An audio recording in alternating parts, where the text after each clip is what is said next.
untreated heartburn or acid reflux can lead to cancer, which is pretty crazy. If you want a way to force your body to permanently stop acid reflux and heartburn in 48 hours, click the link in the description below. For now, let's get to today's question. The question: can acid reflux cause shortness of breath? Answer by Rory Malone. Home. Acid reflux. Shortness of breath, a frightening symptom of acid reflux. With shortness of breath being a more frightening symptom of acid reflux, it's important to take care of your health before it reaches this chronic stage and spreads beyond your digestive system. Vid. Heartburn no more. TM. The painful symptoms of acid reflux occurs when the lower esophageal sphincter, LES, dysfunctions. The LES is a valve which sits at the base of your esophagus right above your stomach. Its job is to open and close when swallowing food. When it dysfunctions and opens sporadically, painful stomach acid spreads to the esophagus. The most chronic condition of acid reflux is called GERD, gastroesophageal reflux disease. When you don't take the time to figure out why reflux is occurring in the first place, symptoms can worsen and lead to dyspnea. This is where you have trouble breathing as excessive gaseous mist travels into your respiratory tract. In studies, it is estimated that up to 80% of patients suffering from GERD also suffer from asthma. Answer by Rajinder Bala. Acid reflux can cause shortness of breath. Excessive fluids in body causes shortness of breath. Acid reflux is caused due to fluid overload in the body. To get rid of excess fluids in the body, try hydration-dehydration cycles and walk and rest routines. It will permanent relief in 23 months. Substantial relief will be there in 7 days. Diabetes symptoms are increased thirst, frequent urination. Thirst is caused when the blood volume is reduced. So the first target for management of diabetes should be to increase blood volume. Once thirst is managed, frequent urination will automatically stop. Urination will reduce because in the absence of thirst a person may drink much less water. Drinking water with meals can improve health in following ways. This question had troubled me for more than 15 years. I changed various formats of drinking water. I drank water on empty stomach for a good 10 years or more. I used to avoid drinking water with meals. Results: whitish layer on tongue. Increased sensation of thirst with passage of time. Thick saliva. The taste of food was impaired. I did not like the taste of most of the food that once I used to like. So 2 months back I decided to drink 200 to 300 milliliters water with each meal. Results shocked me. I stopped feeling thirsty. Saliva volume increased tenfold. Food started tasting better. There seemed to be significant improvement in the sharpness of brain.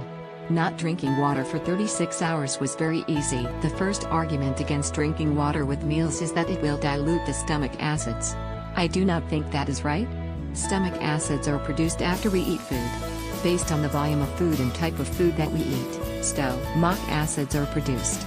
If we take 50% of our normal meal, there will be 50% acids that will be there in stomach.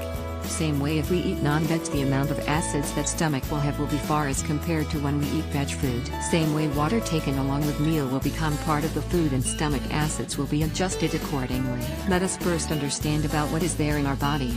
65 to 75% of body weight is fluid. 15% of body weight is bones. 5% could be waste sitting in large and small intestines waiting to be excreted. Rest is fats, muscles and other molecules. So going by weight, volume, fluid should be most important.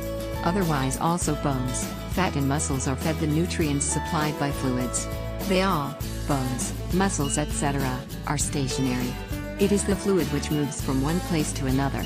So we need to control and understand the working of fluids. This fluid is there in 3 major compartments. Of the total fluid, 10% is blood. Rest of 90% fluid is there in cells and in space between cells. Blood, 10% of total fluid, feeds the nutrients to rest of 90% fluids. Think what will happen if the 90% of the fluids fall short of minerals and carbs. Now understand that almost 70% of the minerals and carbs are manufactured in the body itself with the help of other minerals, hormones and enzymes. Think again, if there is shortage of blood glucose in 90% of the fluids, the body, liver, will raise glucose in the blood by assigning top priority to convert everything into glucose. Glucose is the single most important nutrient needed in our body. No diabetic dies due to excessive blood glucose. They die when body fails to meet the requirement of glucose. When there is shortage of energy, heart and other vital organs do not get enough energy to operate optimally. key. Heart attack and cholesterol is never caused by anything but by excessive fluids caused due to insufficient energy supplied to the heart to push the fluids with required force. Heart stops working due to lack of energy and not due to clotting. Clotting takes place when heart stops working. The explanation of drinking water with meals is as under. When we eat food, our stomach produces acids and other enzymes to convert the food and other liquids into a paste. This paste is passed on to small intestines. Small intestine is connected to blood veins. The minerals, carbohydrates, fats, proteins, water, enzymes, and other nutrients are absorbed in small intestines and moved to liver for further processing. After processing in liver, the mineralized blood is sent to kidney for balancing of the minerals. Any minerals found to be out of correct proportions are filtered out. First benefit of this will be that blood volume will increase as more fluids will be absorbed with minerals because of more water content in the food. Second, there will be better absorption of minerals, proteins, carbs and fats, etc. When we drink water on empty stomach, there will be acid production in stomach. The water will not be absorbed in small intestines. If we drink water after more than 1 minutes after a meal, the water will not form part of the paste. Now take an example. Take some toothpaste in a bottle. Add some water to that. Now shake the bottle for 15 minutes. After shaking for 15 minutes, you can see watering particles of paste separately. This water will not be absorbed in small intestines. Even the absorption of minerals will be low due to formation of crystal of paste. That is what will happen in our stomach. So we should drink water in the middle of a meal. Or rather, spread out the water evenly throughout the meal. So drinking water with meals should help cure varicose veins problem and other health conditions associated with poor blood circulation as well as anemia. It should also help improve the skin. It should remove the dark eye spots and improve eyesight. It can improve cataract as well. It can prevent prostate cancer as well. There are 1,000s of possibilities. But I remember very clearly that when I increased my water intake and started drinking on empty stomach, all the health problems were cured in less than 10 days. Same result I saw with lot of other people also. That is an indication that drinking water on empty stomach is meant to remove metabolic toxins. So we do need to drink water on empty stomach as well after every few days. Diabetes cure and weight loss. When we drink water or any other liquid after more than 10 minutes after a meal, the water and other liquids are not absorbed in small intestines, in the absence of stomach acids.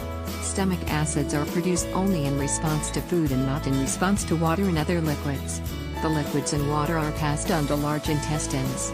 In large intestines also the excess water and vitamins are absorbed. However, the large intestine does not absorb any minerals, carbohydrates, fats and proteins. This water is passed on to intracellular fluids. No processing is done by liver and kidneys. This is kind of direct reach to the body fluids which are passed on to cells.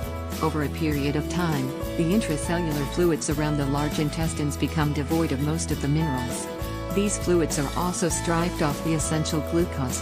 In the absence of glucose, the metabolic rate falls, which causes increase in blood sugar to compensate for the lack of glucose in intracellular fluids. Absence, or lack, of glucose in interstitial fluids will cause flight of fluids from blood, making a person feel thirst all the time. That gets converted into diabetes in due course of time. Not drinking any fluids except with meals will dehydrate the large intestine and surrounding areas of excess fluids. This will result in increase in metabolic rate. It will also help reduce intracellular water. Average total intracellular fluid makes up about 30 to 50 liters of fluid. That means a loss of 5 liters of intracellular fluid can be brought in about 30 days. That is the fastest and safest weight loss that is possible. But weight loss is not happening? I am expecting it come later. Body goes through a process of adjustment.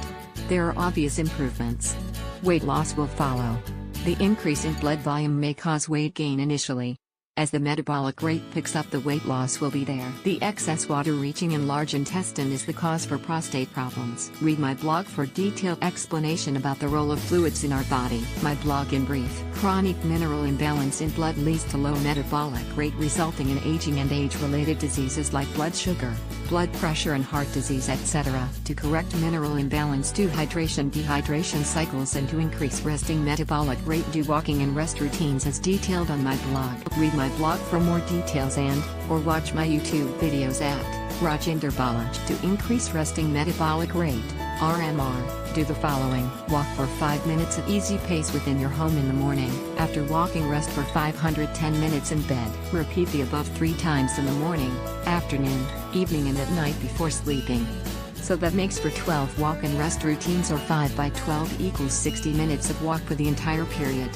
One can do it selectively during weekdays and on working days only in the morning and at night. The idea about walking is that it mobilizes energy, and before the entire mobilized energy is spent, we rest. In such a case, a part of the mobilized energy becomes available for vital organs. Doing walking and rest routines takes care of aging-related diseases as well. Dehydration cycles. Day 1 to 3, drink 300 milliliters water with every meal. Total fluids intake on these days should not exceed 600 milliliters to 900 milliliters. Day 3 to 6, drink 200 milliliters water every 1 hour from 7 a.m. to 6 p.m. Day 7, no fluids. If not possible, or you do not want to try this, drink 200 milliliters every hour as for day 5 and 6. I am not sure of day 7, whether to observe complete dehydration or drinking water as for day 4 to 6. So please give feedback so that I can reach a conclusion and help others in right direction. Complete dehydration has cured a lot of diseases in past. But that could also be the result of frequent dehydration cycles wherein I was not drinking any water with the meals. That seems to be an indirect result of hydration and dehydration days. Drinking water with meals and abstaining. On some days, drinking without meals help diabetes and BP within 3 to 4 days. Results in 3 to 4 days are shocking for BP and diabetes. But after 30 days or so, the results start getting into problems. So we need to observe both with some kind of gap. Hope I will reach the conclusion within 2 to 3 months. Repeat after 7 days till you are completely free of diabetes. Hopefully, in case of pre-diabetics, this will work in 15 to 30 days, completely reversing the diabetes. After you get free of diabetes and your blood sugar reading are back to normal, you can start drinking water at any time, but keeping in view the above principles. Sugar contains 50% glucose and 50% fructose. Taking small doses of sugar is very healthy for diabetics. Small half spoon of sugar will be very good idea to get rid of diabetes at an early date. But in case you have any apprehension about taking sugar, you can avoid that. Not drinking water on empty stomach will take care of the reduced glucose levels in the body. The big question that one may be interested to know will be, why should then a person drink water on empty stomach or at any time other than meal? Initial results indicate that water reaching large intestines help removing the metabolic waste. So that is also equally important. Sugar, food, etc. has no bearing on diabetes and blood sugar management. 1 to 2 persons have reported reversal of diabetes in less than 10 days. Also read my blog for detailed explanation of how the above steps ensure perfect health. Feedback will help a lot of people out there. Based on my discussions with core members who called me, I found that 50% or more people who have diabetes and blood pressure drink 3 or more cups of tea regularly, and remaining 50% people drink water on empty stomach or their water intake is more than 2 liters per day. Answer by Kari Rittig. Shortness of breath isn't a symptom of acid reflux. However, everyone is different, and women especially can have atypical symptoms.